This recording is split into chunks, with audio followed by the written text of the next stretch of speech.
y va. Fini de notre Dieu qui un jour m'a sauvé.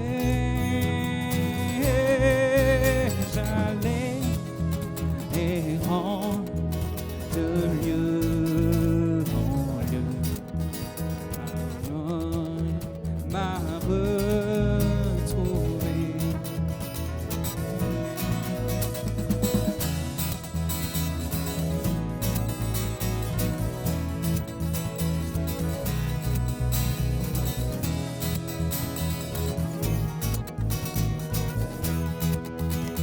Ma vie fut complètement changée. Ma vie fut complètement changée. Alors qu'en lui j'ai cru, oh, depuis ce jour de tous les dangers, sa grâce m'a secouru. Mes chaînes enfin, les chaînes enfin sont enlevées. Mon Dieu, mon sauveur, m'a racheté de son pardon. Il m'envahit, amour divin, grâce infinie.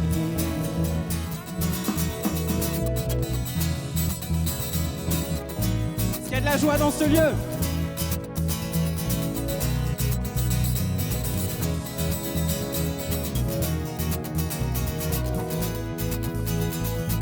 Dans mes épreuves. Dans mes épreuves aimées, là, on proclame que sa grâce est suffisante ce matin. Suffit, je vous entends chanter. Sa grâce, je peux compter sur sa faveur à chaque instant. Mes chaînes enfin, mes chaînes enfin sont enlevées. Mon Dieu, mon sauveur, m'a racheté de son pardon. Il m'envahit, amour divin, grâce infinie. Mes chaînes enfin sont enlevées. Mes chaînes enfin sont enlevées. Mon Dieu, mon sauveur, m'a racheté de son pardon. Il m'envahit, amour divin, grâce infinie. On y va une dernière fois, on tape des mains.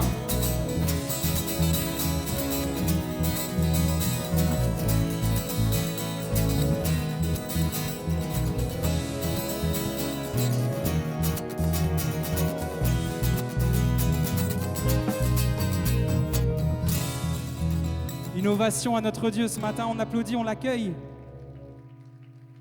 Amen. C'est par ta grâce et c'est par ta grâce seule que je suis pardonné, c'est ce qu'on va proclamer maintenant.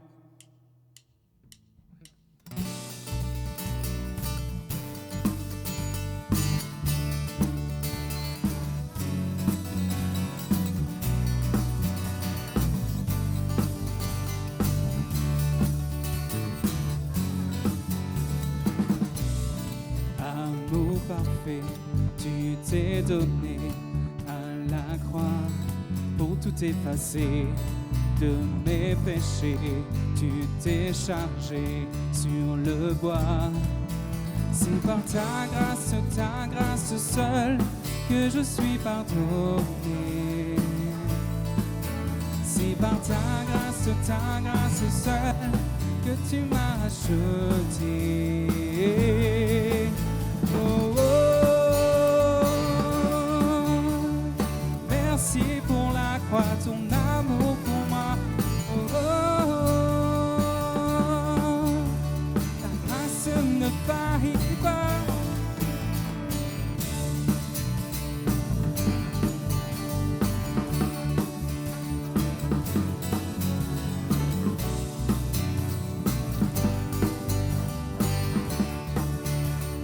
Rien ne pourrait me justifier. Rien ne pourrait me justifier. Ton pardon est immérité. Tous mes efforts ne suffiraient à me sauver. C'est par ta grâce seule que je suis pardonné.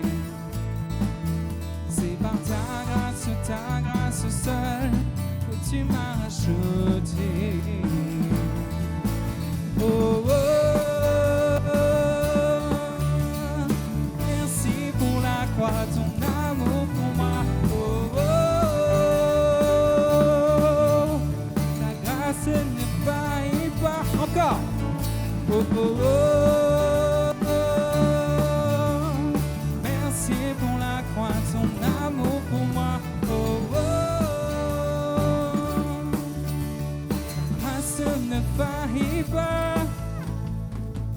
Ta grâce justifie, ta grâce m'affranchit, ta grâce purifie, ta grâce m'offre la vie, ta grâce m'a sauvé, ta grâce a pardonné, ta grâce m'a comblé, ta grâce m'a libéré, ta grâce justifie, ta grâce m'affranchit, ta grâce purifie, ta grâce m'offre la vie, ta grâce m'a sauvé, ta grâce a pardonné, ta grâce m'a comblé, ta grâce m'a libéré, ta grâce justifie, ta grâce m'affranchit, ta grâce purifie, ta grâce m'offre la vie, ta grâce m'a sauvé, ta grâce a pardonné, ta grâce m'a comblé. Oh, oh, oh, merci pour la croix, ton amour pour moi. Oh, oh, ne faillit pas. Oh, oh, merci pour la croix, ton amour pour moi. Oh, oh. Allez, on va partager ensemble la parole de Dieu maintenant et on va lire un texte qui se trouve dans le livre des psaumes. Est-ce que vous avez vos Bibles? On va lire le psaume 84, il n'est pas très long. Donc on va le lire ensemble, ce psaume. Soit vous l'avez sur la version, comme je disais, qui n'est pas rétro-éclairée, c'est-à-dire le livre, soit vous l'avez sur votre téléphone, mais prenez, s'il vous plaît, le temps de regarder avec moi ce psaume 84. Il est dit ceci, c'est un psaume des fils de Corée, donc il est, on va dire, anonyme malgré tout. On a un collectif, mais on ne sait pas exactement qui en est l'auteur. Par contre, on va entendre dans ce psaume ses soupirs, ses désirs, on va comprendre tout cela. Que tes demeures sont aimables, Éternel des armées. Mon âme soupire et languit après les parvis de l'Éternel. Mon cœur et ma chair poussent des cris vers le Dieu vivant. Le passereau même trouve une maison et l'hirondelle un nid où elle dépose ses petits. Tes autels, sous-entendu, fais-moi trouver tes autels, ô Éternel des armées, mon roi et mon Dieu. Heureux ceux qui habitent ta maison, ils peuvent te célébrer encore. Heureux ceux qui placent en toi leur appui, ils trouvent dans leur cœur des chemins tout tracés. Lorsqu'ils traversent la vallée de Baca, ils la transforment en un lieu plein de sources. Et la pluie la couvre aussi de bénédictions. Leur force augmente pendant la marche et ils se présentent devant Dieu à Sion. Éternel, Dieu des armées, écoute ma prière, prête l'oreille, Dieu de Jacob. Toi qui es notre bouclier, vois, ô Dieu, regarde la face de ton oint. Mieux vaut un jour dans tes parvis que 1000 ailleurs. Je préfère me tenir sur le seuil de la maison de mon Dieu plutôt que d'habiter sous les tentes de la méchanceté. Car l'Éternel Dieu est un soleil et un bouclier.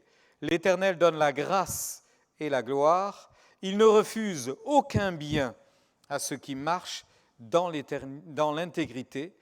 Éternel des armées, heureux l'homme qui se confie en toi. Amen. Je vous disais, même si on ne le connaît pas, l'auteur, je trouve qu'on le connaît un peu quand même, non? Quand on lit ça, quand on voit ce qu'il ressent, ses états d'âme, tout ce qui se passe dans sa tête et comment il interprète les situations qu'il a vécues, qu'il doit vivre ou qu'il ne pense malheureusement vivre et auxquelles il n'échappera pas. On comprend dans ce psaume que cet homme veut vraiment une chose, que Dieu soit là tout le temps dans sa vie. On comprend ça, que Dieu soit là, parce qu'il se dit, il va y avoir des déserts, il va y avoir des temps difficiles, il va y avoir des temps d'épreuve, mais je veux que Dieu soit là, je veux qu'il m'accompagne. En fait, on comprend que c'est une véritable foi qu'il habite. Ce n'est pas juste une intention, juste un soupir, mais on entend des certitudes quand même, on entend des convictions, on sent qu'il est certain, convaincu, et gloire à Dieu parce que sa conviction est qu'il va traverser la vie avec ses déserts et ses endroits plus calmes. Il va traverser la vie accompagné et soutenu par son Dieu.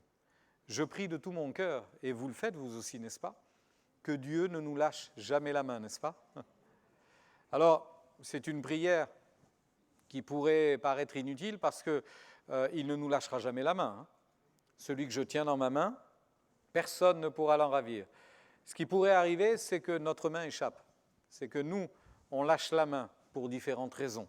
Mais ce qui est certain, c'est que lui est convaincu que Dieu sera là. Ça n'empêche pas qu'il invoque Dieu, ça n'empêche pas qu'il le cherche, ça n'empêche pas qu'il lui demande sa grâce. On sait, vous savez bien évidemment que la vie est faite de vallées et de sommets. J'ai demandé à l'IA de me représenter le désert de Judée. Ce n'est pas exactement comme ça, mais ça ressemble quand même. Le désert de Judée, c'est assez rocailleux, c'est très sec évidemment, mais c'est vallonné comme ça. Alors peut-être pas partout autant escarpé, mais il y a beaucoup d'endroits qui ressemblent à cela. Et je me dis dans le fond que la vie, elle est un peu comme ça. Elle n'est jamais rectiligne et elle n'est jamais plane. Ce n'est pas possible. Il y aura des hauts et des bas. Il y aura des circonvolutions, il y aura des détours. Comme disait quelqu'un, un enfant, sa maman l'attendait, il n'y avait pas de téléphone portable à l'époque, et sa maman l'attendait après l'école. Et d'habitude, il sortait de l'école à 4h30 et il était chez lui à 5h moins quart. Et puis 5h moins quart, il n'est pas là. 5h, il n'est pas là. La maman commence à s'inquiéter, il arrive à 5h15. Donc une demi-heure de trop, parce que c'était réglé comme un métronome. Et sa maman un peu énervée, évidemment, parce que angoissée, parce que « Mais alors, mais tu étais où? Mais qu'est-ce que tu as fait ?» Et le petit a répondu « Aujourd'hui, j'ai pris un rallongi. » Ben oui, c'était pas un raccourci, c'était un rallongi. Il a flâné, et puis il est arrivé un petit peu plus tard. Voilà, c'était pas grave, dans le fond. Mais quand même, vous savez comme moi que la vie, elle est souvent faite de rallongis. On aimerait que ce soit plus direct, on aimerait que ce soit plus simple, on aimerait que ce soit moins compliqué, mais c'est ainsi. On sait très bien que la vie nous offre des joies et des peines, et d'ailleurs, lorsque quelqu'un, et c'est souvent ce qui ressort des témoignages, quand quelqu'un rend témoignage le jour où il se fait baptiser, le jour où elle se fait baptiser, il y a souvent en résumé un parcours de vie, et on se rend compte que, et ça c'est la vie de tout le monde, il y a eu des joies, il y a eu des peines. C'est comme ça, la vie est faite ainsi. Il y a des moments où la vie offre pas mal de satisfaction et puis il y a des déceptions. Mais gloire à Dieu, quand on connaît le Seigneur, il y a un hier et un demain. On peut vraiment dire qu'il y a eu un avant et il y aura un après, qu'il y a eu un passé et il y aura un futur. Et ça, c'est la grâce de Dieu qui permet cela, un passé et un avenir par la grâce de Dieu. Je me rends compte que cette réalité va prendre sens, va prendre corps, va prendre vie, surtout lorsque l'on fait la paix avec Dieu. Tant qu'on n'a pas fait la paix avec Dieu, il nous manque quand même cet appui qui est solide et qui est fort. Alors, à votre avis, quand vous regardez la géographie de notre monde, quelle est la plus grande vallée du monde? Réfléchissez, aux États-Unis, en Afrique, océanique. À votre avis, la plus grande vallée du monde, à votre avis? En Chine, vallée du Yangtze. Aux États-Unis, il y a... Qu'est-ce qu'il y a par là-bas, vers le Mississippi? Là, il y a des grandes plaines, des grandes vallées. En Arizona, par là-bas? Hein? Je ne comprends pas. Vas-y, dis plus fort. Qu'est-ce que c'était? La Silicon Valley, par exemple? Ouais. Eh bien non. C'est celle-là la plus grande des vallées. La plus grande vallée au monde, c'est la vallée de Baca. C'est la vallée des larmes. Ouais, parce qu'on y passe tous. Et un peu, de temps en temps, le moins possible, mais quand même, tout au long de notre vie. Alors elle est longue, la vallée, hein, parce qu'on la traverse tout au long de notre vie, finalement. Alors on la traverse, cette vallée-là. Je voulais m'arrêter quelques instants parce que c'est dit dans ce psaume 84, vous avez remarqué, et on parle de pèlerins, de gens qui vont aller, vous savez qu'en Israël, 3 fois par an, il y avait des fêtes solennelles et si possible, les gens partaient de chez eux et montaient à Jérusalem pour les grandes fêtes. On parle de Pâques, on parle de Pentecôte, on parle de la fête des tabernacles. Donc quand c'était possible, on y allait. Et tout au long du parcours, on voulait se rappeler la fidélité de Dieu. Vous avez des psaumes d'ailleurs qui rendent témoignage de cela dans les psaumes, après le psaume 100, c'est du psaume, les fameux cantiques des degrés, du psaume 120 jusqu'au psaume 134 des cantiques des degrés. Donc on monte vers Jérusalem et là on se rappelle la fidélité de Dieu, sa bonté, sa grâce, sa bienveillance, etc. Et évidemment, quand on pense à cela, on se dit que sur ce chemin, on va rencontrer des moments heureux, des moments peut-être un peu plus difficiles, mais le défi dans le fond, puisque tout le monde traverse cette vallée, le défi c'est qui sortira vainqueur de cette vallée.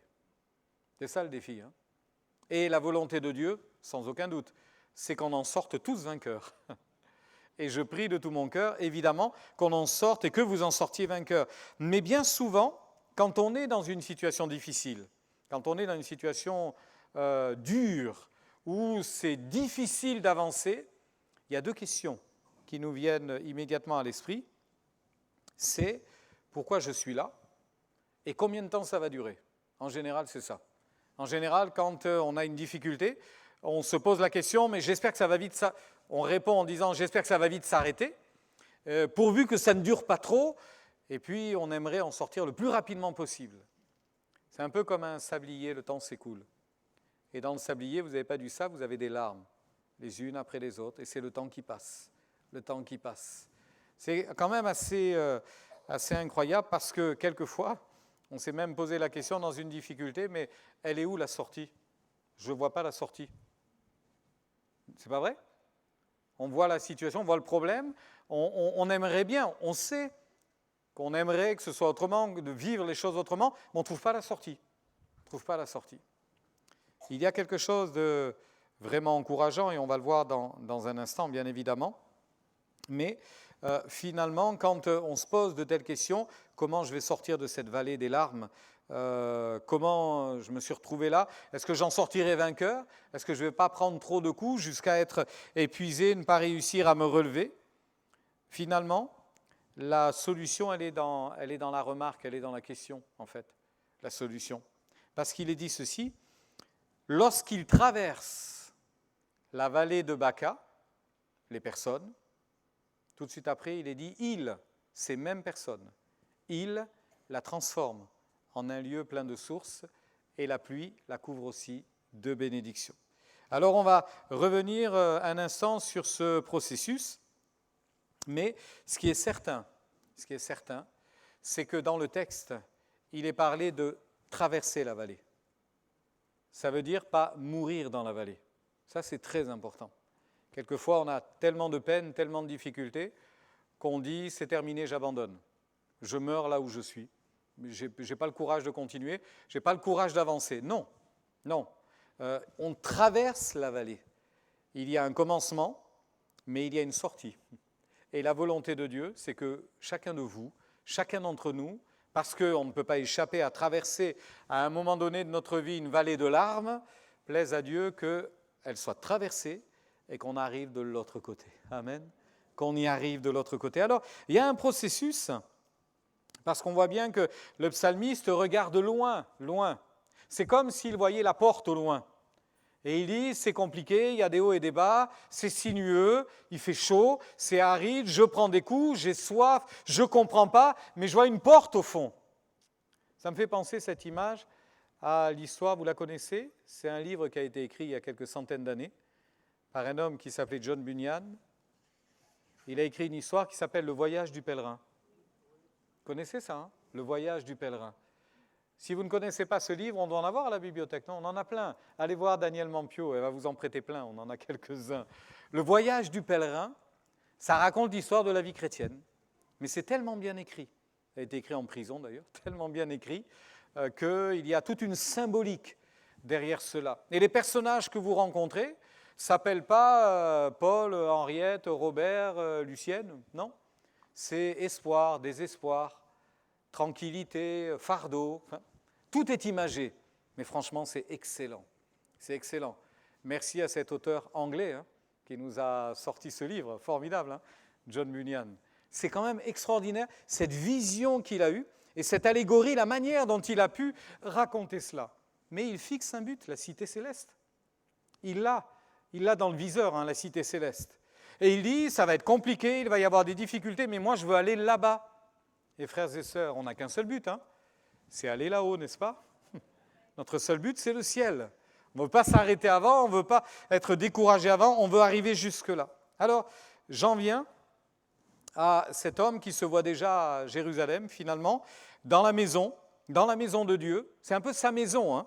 Il le dit, mon cœur et ma chair poussent des cris vers le Dieu vivant. Le passereau même trouve une maison, l'hirondelle un nid où elle dépose ses petits. Son nid à lui, c'est la présence de Dieu.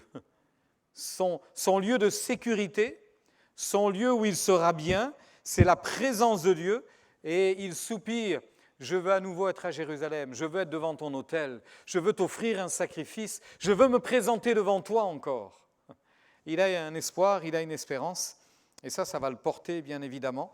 Et il comprend que dans ce lieu où se tient Dieu, c'est un lieu qui est safe, c'est un lieu de repos, c'est un lieu qui est tranquille, c'est un lieu où les angoisses sont finies, où les peines n'existent plus, et où on est en parfait repos. Et d'ailleurs, il le dira par 3 fois, je conclurai tout à l'heure ce message ainsi, heureux. Heureux, heureux, heureux. On voit bien qu'il y a une finalité, et la finalité, elle est belle. Alors, il y a tout un processus, c'est ce que je remarque dans cette histoire, et ce processus est assez surprenant. La diapo ne tourne pas. La diapo d'après, s'il te plaît. Le processus, c'est celui-ci, des larmes qui deviennent des sources, très étonnant, des larmes qui deviennent des sources, par-dessus. Et il y a une pluie du ciel qui vient et qui va faire en sorte que c'est une bénédiction pour tout le monde. Il y a un processus, hein ? Il y a un processus.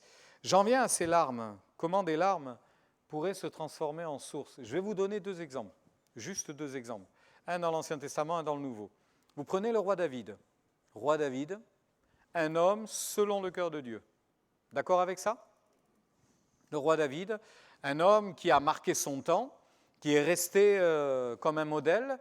D'ailleurs, il a été précédé par un premier roi, le roi Saül. Ça n'a pas duré longtemps, parce qu'il a été pris par l'orgueil, et puis finalement, il a été désavoué. Et même quand le prophète Samuel va essayer de plaider la cause d'un Saül qui a été écarté par Dieu, Dieu va lui dire « Stop, ne me parle plus de cette affaire, c'est terminé, arrête de pleurer sur Saül, je l'ai remplacé par David ». D'ailleurs, le choix de David a surpris même Samuel. Le choix de David a même surpris, on peut l'imaginer, le père de David. Parce que quand Samuel arrive, une petite parenthèse, quand Samuel arrive à la maison d'Isaïe, le père de David, et il est tout ému de voir le prophète, le juge, arriver chez lui, et il s'en étonne en disant « Mais qu'est-ce qui se passe ?» Et Samuel lui dit « Fais venir tes enfants, fais venir tes fils. » Il ne dit pas exactement la raison, mais... Et le papa, il fait venir tous ses enfants, parce qu'il en a pas mal, hein, tous ses garçons. Et le premier arrive, un colosse, un gars costaud, beau, et Samuel dit « Ah, c'est lui à tous les coups. » Et Dieu lui dit, non, non, non, ne te fie pas à l'apparence. Ne te fie pas à l'apparence. Dieu regarde au cœur.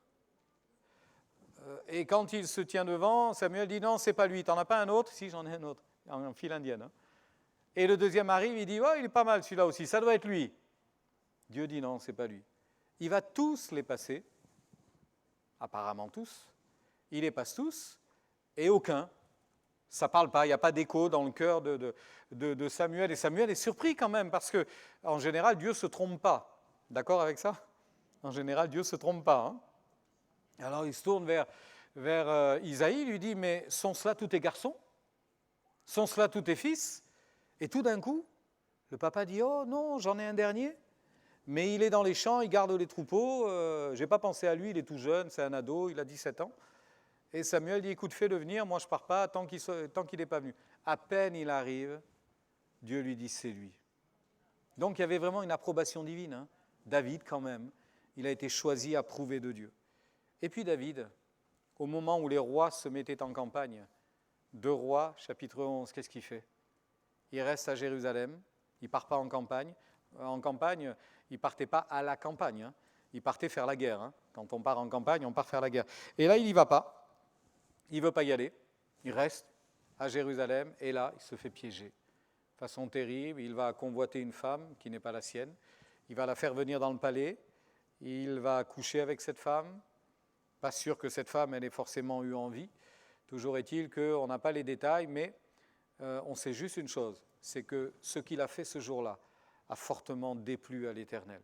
Sauf que David s'en lave les mains, il renvoie la femme et il dit tout va bien, tout va bien. Ben non, ça ne va pas. Non, ça ne va pas. Et c'est le prophète Nathan qui viendra finalement mettre à jour le péché de David. Et ça va se faire d'une façon assez brutale, hein, puisque quand Nathan va venir vers le roi lui demande qu'est-ce qui se passe, et Nathan va lui raconter une histoire. J'ai envie de te raconter une histoire, et cette histoire, elle est celle-ci. Il y avait dans une ville 2 hommes, l'un riche, l'autre pauvre, David et le couple, le mari et cette femme avec qui il a couché, qui était pauvre. Le riche avait des brebis et des bœufs en très grand nombre. David pouvait avoir toutes les femmes qu'il voulait. Les femmes libres, toutes les femmes qu'il voulait, pas de restriction. Le pauvre n'avait rien, tout qu'une petite brebis. Uri, il était marié à une seule femme. Et puis, pas question d'en prendre d'autres. Hein. Il la nourrissait, elle grandissait chez lui avec ses enfants, il mangeait de son pain, buvait dans sa coupe, dormait sur son sein, il la regardait comme sa fille. Un voyageur arriva chez l'homme riche. Et le riche n'a pas voulu toucher à ses brebis et à ses bœufs pour préparer un repas au voyageur qui était venu chez lui. Il a pris la brebis du pauvre, il l'a tuée, il l'a cuisinée, il l'a apprêtée pour l'homme qui était venu chez lui. Quand David entend ça, la colère lui vient. La colère de David s'enflamma violemment contre cet homme. Il dit à Nathan, l'Éternel est vivant, l'homme qui a fait cela mérite la mort. C'est violent, hein? L'homme qui a fait cela mérite la mort. Et il rendra 4 brebis pour avoir commis cette action et pour avoir été sans pitié. Nathan dit à David, tu es cet homme-là. C'est toi qui es cet homme-là. Ainsi parle l'Éternel, le Dieu d'Israël. Je t'ai oint pour roi sur Israël, je t'ai délivré de la main de Saül, je t'ai mis en possession de la maison de ton maître, j'ai placé dans ton sein les femmes de ton maître, je t'ai donné la maison d'Israël, de Juda, et si cela eût été peu, j'y aurais encore ajouté. Pourquoi donc as-tu méprisé la parole de l'Éternel en faisant ce qui est mal à ses yeux? Tu as frappé de l'épée Uri le Héthien, tu as pris sa femme pour en faire ta femme, et lui tu l'as tué par l'épée des fils d'Ammon. Maintenant, l'épée ne s'éloignera jamais de ta maison. Et là, David, il prend ça en plein cœur. Et croyez-moi, à partir de ce jour, il va en verser des larmes. il va en verser des larmes. D'ailleurs, il va même être touché par son propre jugement. Quand il dira, il faut que cet homme rende 4 brebis pour celles qu'il a volées. C'est exactement ce qui va arriver à David. Premièrement, lui, on ne parle pas de brebis, on parle d'enfants. Il va perdre 4 fils. 4 fils. Le premier, c'est celui qui naît de cette relation adultère. Le bébé va mourir. Vous avez tous ces récits qui sont rapportés dans le texte de l'Écriture. Très rapidement, l'enfant va tomber malade et David est très très mal. Il vit très mal cette situation. Alors il va jeûner, il va chercher la face de Dieu, il va essayer de trouver une solution, mais non, ça ne marchera pas. L'enfant va mourir. Il va pleurer pour cet enfant, c'est son fils. Quelque temps plus tard, vous avez un de ses fils qui va commettre un inceste avec une de ses demi-sœurs. Le frère de sa demi-sœur, donc son demi-frère, va apprendre l'histoire et il va dire un jour tu le paieras. Et 2 ans vont passer et un beau jour, Absalom va tuer son frère Amnon à cause de ça. On vient annoncer la nouvelle à David, vous lirez les textes. On vient annoncer la nouvelle à David et on lui dit tous tes enfants sont morts. Je ne vous dis pas dans quel état il se met. Et puis finalement, quelqu'un viendra lui dire non, ils ne sont pas tous morts, mais il y en a quand même un qui est mort, Amnon. Quelque temps plus tard, le fameux Absalom va se révolter contre son père. C'est de la folie. Il veut le trône, il veut le royaume, il veut prendre avec force. Et puis il va y avoir une guerre. David va se sauver pour épargner sa vie. Il dit, si je reste là, mon fils me tuera. Vous vous rendez compte dans quel état il devait être? Il s'en va dans les larmes. Quand il quitte Jérusalem, il nous est dit qu'il s'en va avec le peuple et il pleure. Il y a même des gens qui vont l'insulter, qui vont lui crier dessus. Mais il s'en va, il ne peut pas faire autrement. Il ne veut pas tuer son enfant.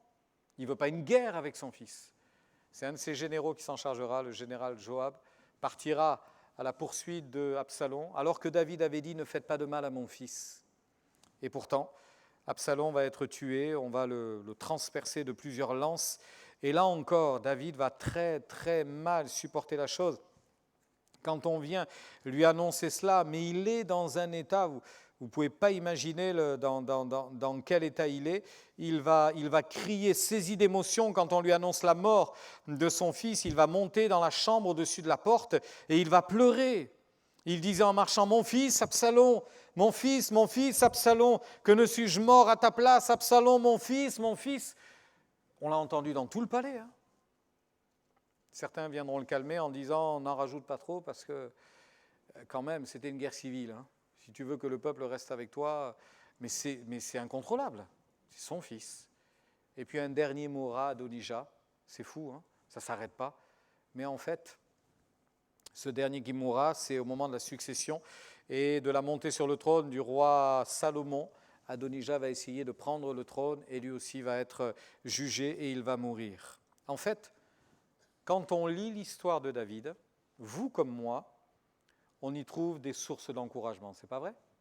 Quand on lit son histoire. On voit ses échecs, mais on voit ses relèvements. On voit ses altermoiements, on voit qu'il est en souci, on voit qu'il est en peine. Et par ailleurs, on entend ses prières, psaume 32, psaume 51. Il dira notamment, « Tant que je me suis tu, mes os se consumaient. Je n'avais pas avoué mon péché à Dieu, j'avais caché la chose. Tant que je me suis tu, ta main, ô Éternel, s'apesantissait sur moi. Et puis j'ai avoué mes transgressions à l'Éternel. Et il a effacé même, je mets ça entre parenthèses, même la peine de mon péché. » Ça nous fait du bien, n'est-ce pas? Ça, c'est une source pour nous. Ça nous rafraîchit en fait. Donc on comprend que les larmes versées par les uns deviennent des sources pour les autres. Comme un ressourcement. C'est comme s'il y avait une transformation de l'épreuve pour que ça soit une leçon enseignée, une leçon apprise, une leçon enseignée et que ça soit une bénédiction pour les autres. Ce processus, nous le vivons tous. Je peux vous garantir, parce qu'il n'y a pas de raison que ce que David a vécu soit un instant unique pour une seule personne. Ça veut dire que nous vivons tous les mêmes choses. Lorsque nous passons par la vallée de Baca, la vallée des larmes, on va pleurer. Soit ces pleurs vont creuser notre visage et on va rester sur cette amertume et cette tristesse, soit ces larmes vont jaillir comme une source. Et ce sera une bénédiction, déjà pour soi, mais évidemment pour les autres. Que cet exemple que l'on aura vécu serve aux autres. N'est-ce pas merveilleux cela? De se dire que Dieu change le mal en bien, de se dire que le diable fait une œuvre qui le trompe, de penser tout simplement que celui qui gagne à la fin, c'est toujours le Seigneur, c'est toujours lui qui a le dernier mot, et il nous tiendra debout. David, c'est un exemple. Vous avez l'apôtre Paul, de façon plus courte. L'apôtre Paul, j'ai noté 2 textes, dira, lorsqu'il rencontre les anciens d'Éphèse, dans Actes chapitre 20, il va leur parler et il va leur expliquer de quelle manière il avait servi Dieu parmi eux. Et il leur dira ceci dans Actes chapitre 20, verset 31. « Veillez donc, vous souvenant que durant 3 années, il est resté 3 ans là-bas, durant 3 années, je n'ai cessé nuit et jour d'exhorter avec larmes chacun de vous. » Dans une lettre aux Corinthiens, il va un peu plus loin et il précise ce qu'a été son ministère. Franchement, quand vous regardez le ministère d'hommes comme ça, c'est inspirant, vous ne trouvez pas? C'est juste inspirant. Hein? Ça donne envie, évidemment. On se dit, waouh, quel homme de Dieu, c'est extraordinaire, ce qu'il a pu vivre, ce qu'il a fait, etc. Mais relisez 1 et 2 Corinthiens, notamment 2 Corinthiens, chapitre 4, chapitre 11. Voyez ces épreuves, voyez ces difficultés même, tout ce qu'il a vécu, même chapitre 12 de la 2e lettre aux Corinthiens. Et il dira à un moment donné, j'ai été en péril, j'ai été en difficulté, j'ai été dans le travail, dans la peine, exposé. Et il termine en disant, et sans parler d'autre chose, je suis assiégé chaque jour par les soucis que me donnent toutes les églises.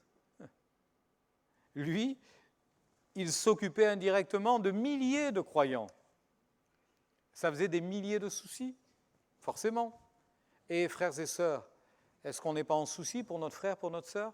C'est ça la vie chrétienne. Hein? On est frères et sœurs. Quand quelqu'un est dans la joie, qu'il chante des cantiques, et quand il est dans la souffrance, qu'il prie, n'est que l'Église fasse corps. Et on se réjouit avec ceux qui se réjouissent, et on pleure avec ceux qui pleurent.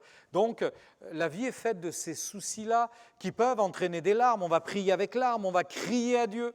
Mais derrière tout cela, ça peut être tout simplement la possibilité de voir des sources jaillir. Et que Dieu fasse finalement que des sources jaillissent, bien évidemment. Je me rends compte qu'une fois qu'on ne parle plus de larmes, mais qu'on parle de sources, ça signifie que la pluie est tombée quand même. La pluie est tombée. Il se passe des phénomènes étranges dans certains déserts du monde. Il se passe un petit peu ce que vous avez à l'écran. C'est-à-dire que c'est aride, il n'y a rien, et d'un jour à l'autre, ça fleurit. Alors c'est séché dans la journée parce qu'il fait 45 degrés, mais il y a la vie sous le sable, il y a la vie sous la poussière, sous le sol, et puis il y a une forme d'humidité qui va descendre. Si ce n'est pas une humidité, c'est une pluie, et il y a de la vie en dessous. C'est fou, hein? Sous le désert, il y a de la vie. Au-delà des épreuves, il y a de la vie de Dieu, elle demeure. Et finalement, la vie revient. Je trouve ça assez extraordinaire d'imaginer cela. Je peux vous citer, pour vous encourager, ce qu'il est dit dans Ézéchiel, au chapitre 34 et au verset 26. « Je ferai d'elle et des environs de ma colline un sujet de bénédiction. J'enverrai la pluie en son temps, et ce sera une pluie de bénédiction. » Nous croyons de tout notre cœur à la pluie en son temps, n'est-ce pas? Dieu envoie toujours la pluie en son temps, exactement au moment opportun, exactement quand il le faut. Très souvent, quand on est dans la vallée des larmes, n'est-ce pas? C'est là qu'il envoie la pluie, c'est là qu'il vient rafraîchir notre âme, et c'est là qu'il nous accorde tant et tant de bénédictions. J'arrive vers ma conclusion, Ésaïe chapitre 35, là aussi, un texte qui peut vous encourager. Le désert et le pays aride se réjouiront. La solitude s'égaiera et fleurira comme un narcisse. Elle se couvrira de fleurs et il tressaillera de joie. Avec chant d'allégresse et chant de triomphe, la gloire du Liban lui sera donnée, la magnificence du Carmel et de Saron. Ils verront la gloire de l'Éternel, la magnificence de notre Dieu. Fortifiez les mains languissantes, affermissez les genoux qui chancellent. Dites à ceux qui ont le cœur troublé, prenez courage, ne craignez point, voici votre Dieu. Prenez courage, ne craignez point, voici votre Dieu. Que le Seigneur vous encourage et que le Seigneur nous encourage les uns les autres en comptant sur la bénédiction de Dieu. C'est cela qui nous attend, frères et sœurs, et dans Ésaïe encore, j'ai envie de vous le citer, celui-là aussi. Il est dit ceci: si le temps est difficile et s'il vous paraît compliqué de saisir la grâce de Dieu, la bénédiction de Dieu, écoutez donc ceci: lève-toi, sois éclairé, car ta lumière arrive. Amen. Lève-toi, sois éclairé, car ta lumière arrive, et la gloire de l'Éternel se lève sur toi. Voici, les ténèbres couvrent la terre, l'obscurité les peuples, mais sur toi, l'Éternel se lève. Amen. Même si tout est sombre autour de vous, prenez par la foi cette parole de l'Éternel. L'Éternel se lève sur toi. L'Éternel se lève sur ta vie. Un peu plus loin, dans ce même psaume, il est dit: on n'entendra plus parler de violence dans ton pays, ni de ravage, de ruine dans ton territoire. On peut regarder ça à notre vie, juste à notre vie. Tu donneras à tes murs le nom de salut et à tes portes celui de gloire. Ce ne sera plus le soleil qui te servira, ni de lumière pendant le jour, ni la lune qui t'éclairera de sa lueur, mais l'Éternel sera ta lumière et à toujours. Ton Dieu sera ta gloire, ton soleil ne se couchera pas et ta lune ne s'obscurcira plus, car l'Éternel sera ta lumière à toujours et les jours de ton deuil seront passés. Amen. Amen. Souvenons-nous de ça, frères et sœurs. Lève-toi ce matin et sois éclairé. Fais comme le psalmiste. Finalement, il est anonyme, mais ça nous va bien. Comme ça, vous mettez votre nom. C'est votre psaume, c'est votre prière, c'est vous qui réclamez cela. Et vous pourrez dire, parce que c'est bien là qu'on trouve quelques béatitudes, dans le fond, les choses les plus importantes, les choses les plus belles, les choses les plus extraordinaires, c'est ceci: demeurer, désirer et dépendre. Demeurer, c'est le premier heureux, heureux ceux qui habitent dans ta maison. Continuons à demeurer dans la présence de Dieu. Le deuxième demeurer, c'est le verset 6. Heureux ceux qui placent en toi leur appui. C'est un désir, je veux mettre ma vie entre tes mains, Seigneur. Et le troisième demeurer, c'est au verset 13, où il est dit: heureux l'homme qui se confie en toi, dépendre de Dieu. C'est la chose la plus belle. Alors que le Seigneur vous encourage, nous encourage à lui faire confiance en tout temps et en toutes circonstances. Il va transformer nos larmes en source, Dieu va envoyer la pluie et le résultat, ce sera une riche bénédiction sur nos vies. Amen.